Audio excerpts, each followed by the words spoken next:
Você já ouviu falar dos 10 mandamentos na Bíblia, que algumas pessoas tratam como bons conselhos. Não mate, não roube, honre seus pais, e a lista continua. E são apenas os 10 primeiros. Existem no total 613 mandamentos entregues ao antigo Israel, encontrados nos 5 primeiros livros da Bíblia, que em hebraico se chamam Torá. A palavra Torá é traduzida para o português como a lei, porque contém diversas leis.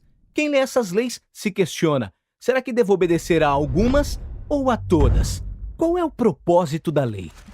Essa tradução é um pouco confusa, porque apesar de a Torá conter leis, o livro é na essência a história de como Deus está criando um novo tipo de pessoas, capazes de amar a Deus e ao próximo. Quando Jesus ensinou sobre a Torá, ele disse que estava cumprindo essa história. Então fale sobre essa história e como ela se cumpriu. A história começa com Deus criando a humanidade que se rebela. E Deus escolhe Abraão para abençoar todas as nações por meio de sua família, que acaba sendo escravizada no Egito. Deus então os resgata.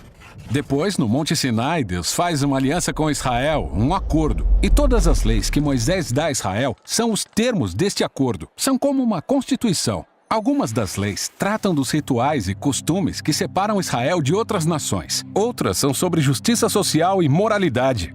E seguindo as leis, Israel mostra às nações como Deus é. Certo, então o resto da Torá é só a lista completa das leis que Moisés dá a Israel? Não, o resto da Torá continua a história. Os 613 mandamentos são uma seleção da Constituição original.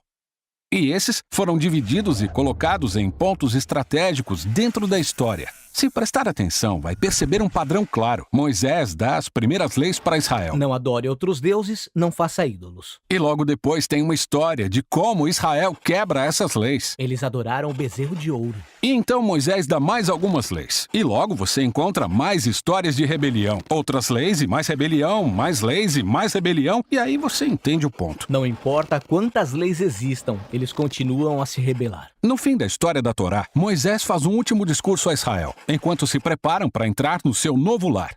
E ele diz: eu sei que vocês não seguirão todas as leis de Deus. Vocês provaram que não são capazes. Moisés diz que o problema são os corações duros e que eles precisam de corações transformados caso desejem de verdade seguir a lei de Deus.